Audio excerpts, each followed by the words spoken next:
પોરબંદરના બોખીરામાં આવેલ આવાસ યોજનામાં સ્ટ્રીટ લાઇટ 1.5 વર્ષથી બંધ હાલતમાં છે, જેને લઈને મહિલાઓ, યુવતીઓ અને બાળકોની સુરક્ષા પર પણ સવાલો ઉઠી રહ્યા છે। ત્યારે વહેલી તકે લાઇટ શરૂ કરવા માંગ ઉઠી છે। ત્યારે ગુજરાત ન્યૂઝની ટીમે સમગ્ર વિસ્તારની મુલાકાત લઈ લોકોની સમસ્યા જાણવા પ્રયાસ કર્યો હતો। પોરબંદરના બોખીરા વિસ્તારમાં શહેરી ગરીબો માટે 2448 આવાસનું નિર્માણ કરાયું છે।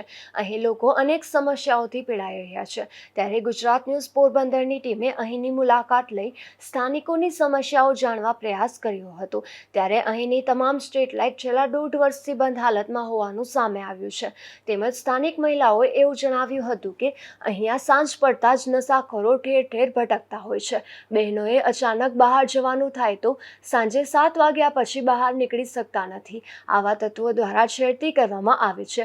અંધકારના કારણે બાળકો પણ ઘરની બહાર નીકળી શકતા નથી। અહીંયા સીડીની રેલિંગ પણ નથી, જેના લીધે વૃદ્ધો અને અશક્તોને ચડવા ઉતરવામાં પણ ભારે મુશ્કેલીનો સામનો કરવો પડે છે। તેમજ નશાખોરોનો અસહ્ય ત્રાસ છે। અહીં 24 કલાક દેશી દારૂના વેચાણ થાય છે અને સાંજ પડતા નશાખોરો નશામાં ઝૂમી લોકોને પરેશાન કરતા હોવાની પણ ફરિયાદો ઉઠી છે।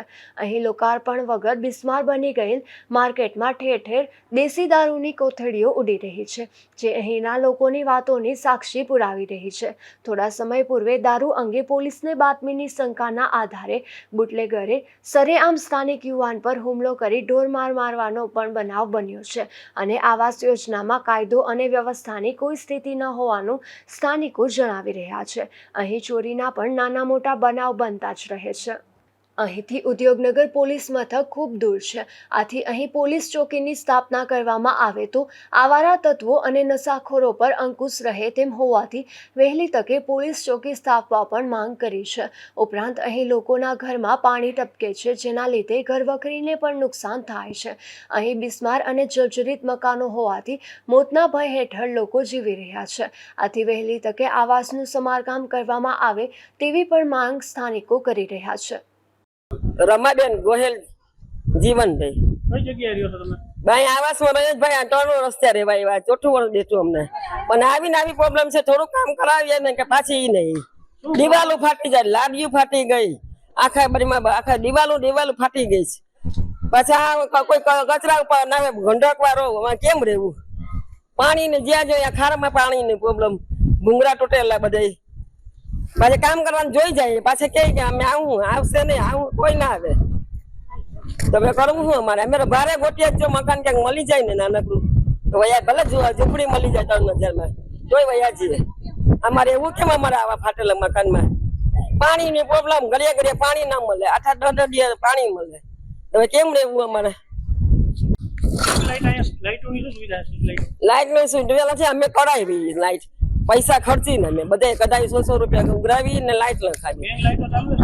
મેલ ને એક ચાલુ જ નથી, લાઈટ બંધ જ છે અને એને તો આ બીજું વર્ષ ચાલે છે। આમ ને આજે હું કાલે અમે કેટલી રાવ કરી, જીબી માં ગયા અમે એટલી વખત, પણ આવતા નથી કોઈ કરવા જ। હવે અમારા રાત પાલીને કોઈ 18 છોકરા આવે એકલા 2 વાગે 2:30 વાગે, અમારે તો બીક રહી ને, અંધારામાં કઈ દેખાતું પણ ના હોય તો શું કરવું અમારે? અમારે એવું કેમ અમારા આવાસમાં પાછા રેલી તો છે નહીં, મોટી ઉંમરના છોકરાઓ પાછા છોકરા દારૂ વાળા બેઠા હોય, પીને રાતના 3-3 વાગ્યા લગન, કોઈ છોકરીને એકલી વટવું હોય તો આપણે મુસીબત। નાના છોકરાને અમને મારી નાખ્યો, અમારા ખાડવાના છોકરાને તો કઈ જોઈ રાખો ને સુવિધા તો કોઈ પાછા કોઈ ભાવે નથી પૂછતા અમારો કઈ શું છે। અશોક કોતિયા 49 બિલ્ડિંગમાં રહું છે, ઘર નંબર છે 14 ના ઘરમાં બેનામાં પાણી બહુ પડે છે ને હમણાં સાફ કરીને ઉતાર્યો છે। આ જર્જરી મકાન થઈ ગયા છે ને રેલિંગો નથી, લાઇટો નથી, સુવિધા કઈ નથી અહીંયા ને દારૂડિયા જો સામે ચોકમાં બેસી દારૂ પીતા હોય વેચતા હોય, એ સુવિધા કઈ કરો અમને। અમારા ઘરમાંથી ચોરી પડી ગઈ, હવે દિવસના કેટલા 5000 રૂપિયા ને એટલે બીજું ત્રીજું લઈ ગયા તો લોકો દોરા દિવસે ચોરી પડી ગયા। હું ખારવાડમાં ગઈ ને તે દિવસ ના આવીને કઈ લઈ ગયા કઈ ખબર ના પડી। હવે આપણે ગરીબ માણસ ને પૈસા લાઈટ ની જરૂર છે, અંધારું હોય ખબર ના પડે, રાતે ચોરી ગયા આવે તો એટલે આમાં લાઈટ ની જરૂર છે। પોલીસ ની જરૂર છે અમારા ભાઈ, એમ પોલીસ ની જરૂર છે। અત્યારે બહુ ચોરી થાય ને નુકસાન બહુ થાય બધાને, તો પોલીસ ના ચોકી નાખી દે તો વાંધો। અહીં સ્થાનિકોની સુરક્ષા માટે સીસીટીવી કેમેરા પણ અત્યંત જરૂરી બન્યા છે, કારણ કે તાજેતરમાં અહીંથી ગુમ થયેલ એક બાળકનો મૃતદેહ નજીકની કેનાલમાંથી શંકાસ્પદ હાલતમાં મળી આવ્યો હતો. આવા બનાવ વધુ બનતા અટકાવવા સીસીટીવી કેમેરાની જરૂર છે. નિપુલ પોપટ, ગુજરાત ન્યૂઝ, પોરબંદર.